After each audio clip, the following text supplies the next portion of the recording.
Chapter 17. The Black Seal. Roar! Adoniram turned his head slowly to the side and peered out between the slats on the wall. It sounded for all the world like a lion, he thought, but it couldn't be.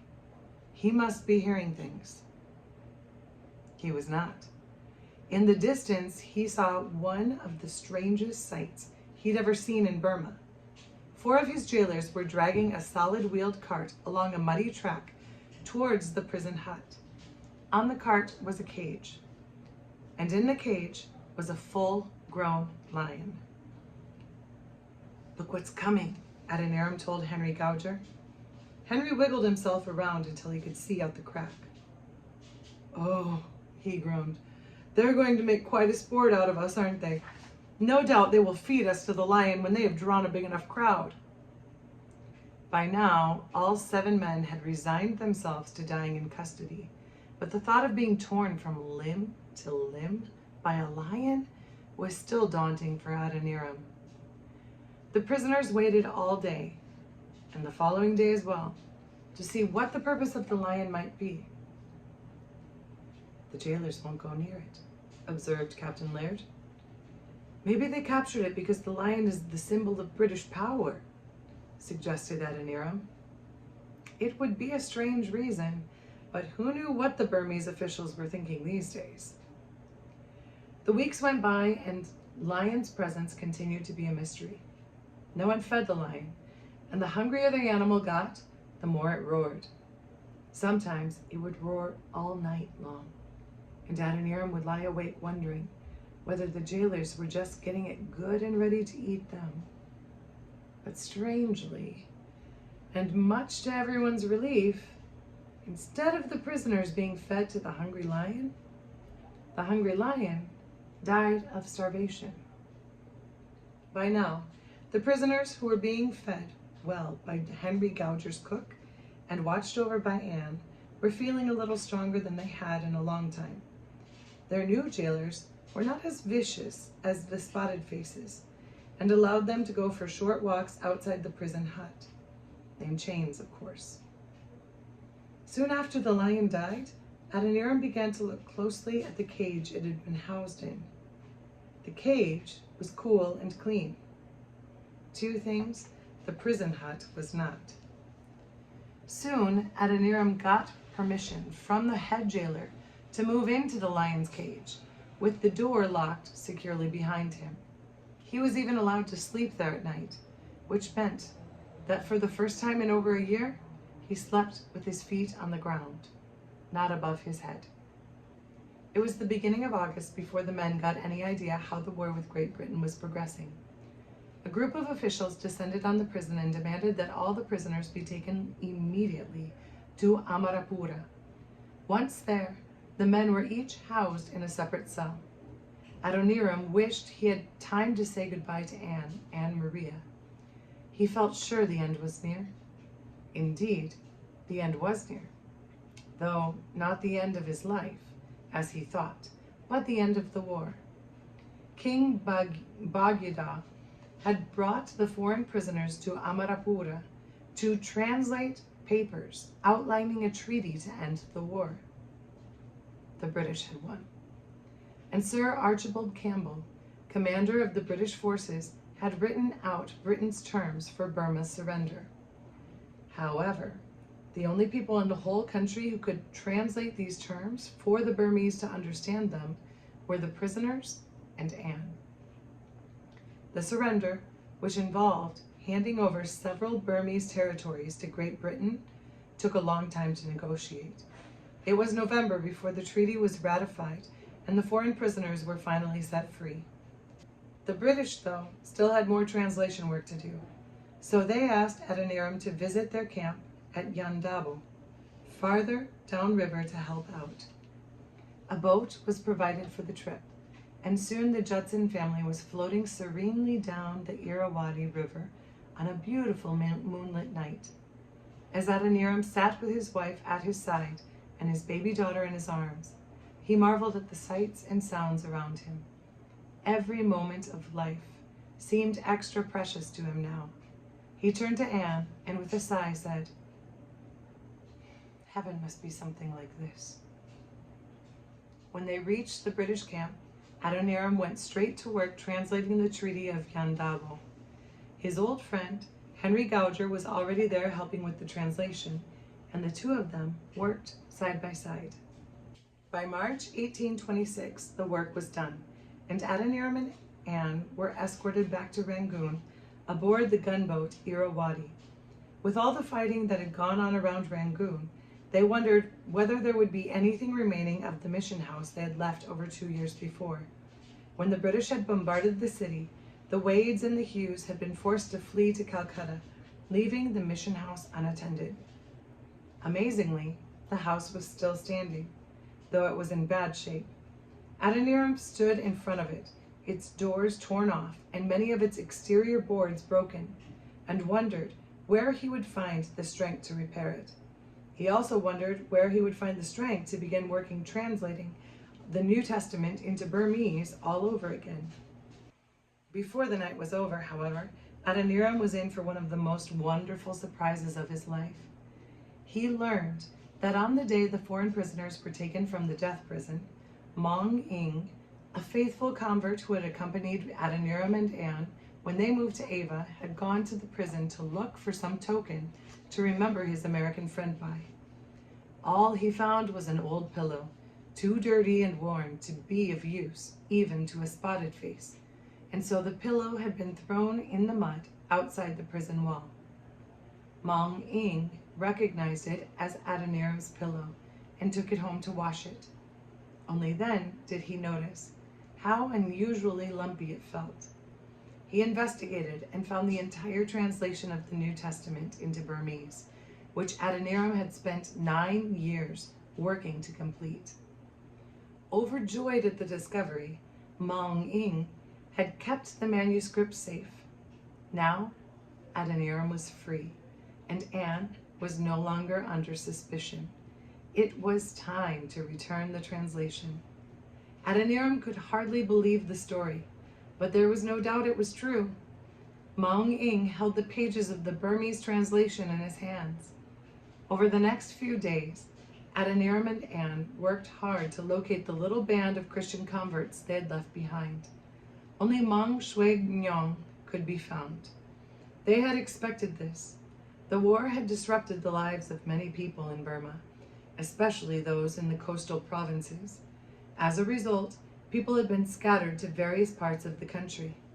This led Adoniram and Anne to ask an important question. Since the church had been dispersed, should they stay in Rangoon to rebuild it, or should they move to Amherst? Now that things had settled down in Burma, the Wades had moved from Calcutta to Amherst. Amherst was a brand new city about 100 miles southeast of Rangoon, on the eastern shore of the Gulf of Martaban. It had been set up by the British to govern the parts of Burma they had won in the Treaty of Yandabo, and many Burmese people were moving there. Adoniram had been assured there would be no problems if he decided to establish a mission there. Indeed, Lord Amherst, the British Governor-General after whom the town was named, promised to give the missionaries his full support. The offer was tempting. It meant there would be no more officials arriving at the door to collect some new tax, and no more gifts would have to be given to gain a hearing with a top government official. And there would be no worrying about their Burmese converts being harassed, since the British had promised religious freedom in Amherst. On July 2nd, 1826, the Judson family arrived in Amherst, where they found board with an Englishman, Captain Fenwick. However, their time together was short. The East India Company had plans for Adoniram, though not to deport him back to England, as they had tried to do in India years before, but to do translation work for them. They wanted Adoniram to aid them in translating and negotiating a trade agreement with the Burmese government so that goods could be imported to and exported from the country. At first, Adoniram flatly refused.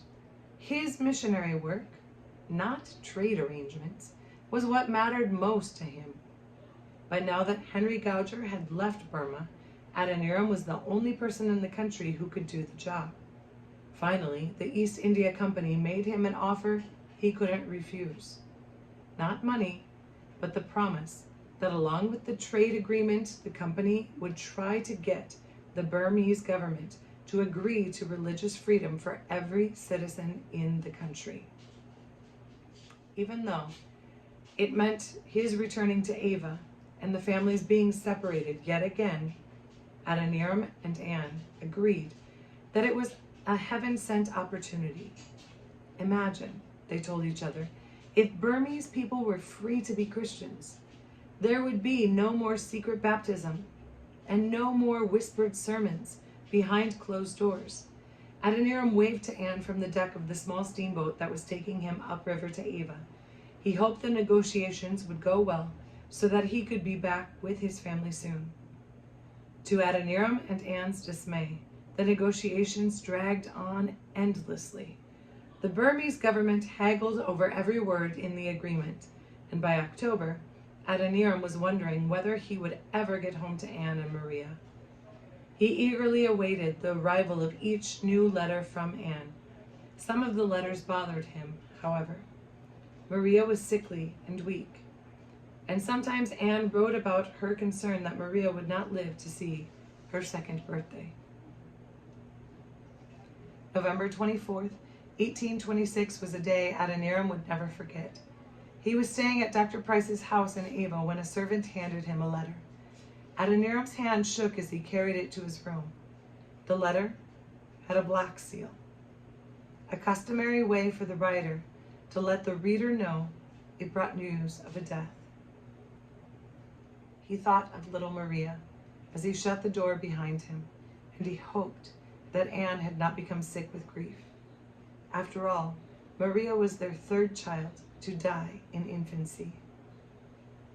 Reluctantly, Adoniram broke the seal and opened the envelope to read the details. He noted that the letter was dated a month before, October 26, 1826. He read on. My dear sir, to one who has suffered so much, and with such exemplary fortitude, there needs but little preface to tell a tale of distress. It were cruel indeed to torture you with doubt and suspense. To sum up the unhappy tidings in a few words, Mrs. Judson is no more. Adoniram sat still, his eyes fixed on the words before him, trying desperately to grasp the meaning of what he had just read. Mrs. Judson is no more. Anne, the bride who had followed him to Burma, the woman who had risked everything to stay near him while he was in prison, his best friend in all the world, Anne was dead? It didn't seem possible. After several motionless minutes, Adoniram read on. Anne had apparently developed a severe fever that the doctor could not cure. Despite the best medical care available, she had slipped into unconsciousness and died. Her body had been buried under a hopia tree. The letter went on to say that Maria was in the care of Jonathan and Deborah Wade, the missionary couple who had accompanied Anne back to Burma after her trip to New England 3 years before. Adoniram folded the letter and laid his head on the desk. Tears flowed down his face and onto his jacket sleeve. He began to sob, quietly at first, and then so loudly that Dr. Price came to see what the trouble was. There was nothing he could do to comfort Adoniram. Nothing could wipe away the words. Mrs. Judson is no more. Only 3 days later, Dr. Price himself needed comfort when his Burmese wife, along with their baby, died during childbirth. Now the two men were widowers, grieving together. It was 2 months later, at the end of January 1827, before Adoniram's work for the East India Company was finished, and he was free to return to Amherst. Adoniram felt bitter about his dealings with the East India Company. The final treaty had no clause guaranteeing religious freedom for all the people of Burma. Adoniram felt used and that his time had been wasted. This was not just any time that had been wasted. It had been his last opportunity to be with the only woman he had ever loved. The trip back downriver to Amherst was sad and lonely. When Adoniram arrived and little Maria was brought out onto the veranda to be reunited with her father, she clung fearfully to Deborah Wade. It was obvious she did not recognize her own father. Adoniram wept, for he knew it would be only a matter of time before Maria forgot her mother as well. Adoniram sought out Dr. Richardson, who had treated Anne until she died. In his opinion, the years of not eating enough or taking care of her health had weakened Anne to the point where a fever could kill her.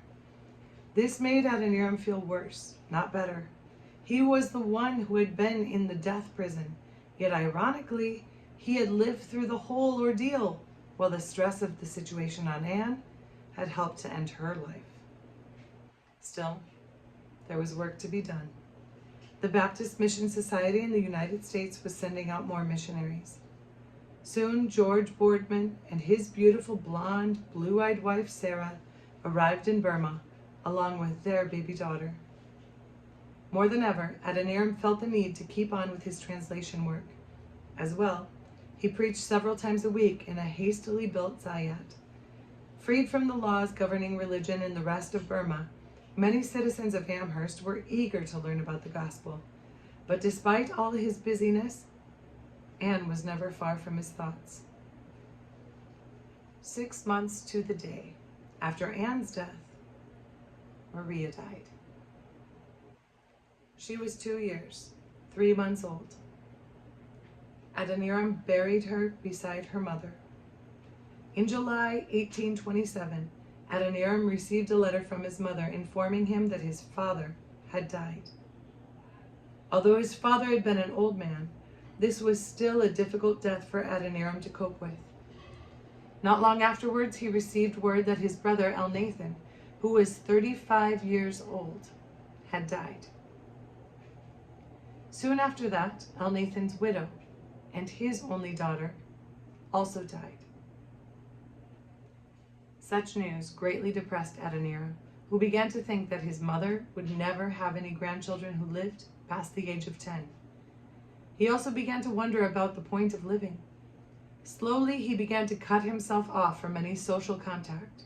He informed the governor and other British dignitaries that he no longer wanted to be invited to their parties. By the 2nd anniversary of Anne's death, Adoniram was spending his days sitting quietly in a jungle hut. The other missionaries tried to interest him in the daily running of the mission, but it was an uphill battle. All Adoniram wanted was to be left alone with his God and with the memories of his dead wife and children. It was the beginning of 1830 before the cloud of depression began to lift from Adoniram. Cephas Bennett and his family arrived in Burma from the United States. Cephas was a painter, and once again, Adoniram found his thoughts turning towards things the mission could print: tracts, the New Testament, and Psalms, which he had also translated. At the same time, he decided it was time to start focusing his attention back on translating the rest of the Old Testament. About this time, word reached Adoniram that Dr. Price had died, leaving Sarah and George Boardman to care for his 2 children. By now, the Boardmans were living in the highlands of Burma. They had 2 boys of their own, Judson and George, who had both been born in Burma. Their oldest child, Sarah, had died. It seemed to Adoniram that death was still all around him, but somehow he now had strength to go on with his missionary work. He decided to leave Amherst and its painful memories behind and move to Benge, Maine, about 40 miles north of Amherst, where a small band of Burmese Christians needed a leader. All around him, Adoniram saw encouraging signs that Burma was changing. In March, he traveled to Rangoon for the festival at Shwe Dagon Pagoda. Cephas Bennett had printed 10,000 tracts for the occasion, and Adoniram distributed them all to people who asked. 6,000 people came to the mission house to ask questions about what they had read. Adoniram was delighted. He wrote of this in his journal. Some inquirers come 2 or 3 months' journey from the borders of Siam and China. Sir, we hear that there is an eternal hell. We are afraid of it. Do give us a writing that will tell us how to escape it. Others come from the frontiers of Cathay, 100 miles north of Ava. Sir, we have seen a writing that tells about an eternal God. Are you the man that gives away such writings? If so, pray give us one, for we want to know the truth before we die. Others come from the interior of the country, where the name of Jesus Christ is little known. Are you Jesus Christ, man? Give us a writing that tells about Jesus Christ. Adoniram marveled at the change the war had made in the openness of the Burmese people to Christianity. It had taken him 9 years of hard work to win the first 18 Burmese converts. Now, in 1831 alone, there had been 217 baptisms. This brought the total number of baptized Christians in Burma to 240 Burmese and 113 foreigners. Adoniram was only sorry that Anne was not at his side to see it all for herself.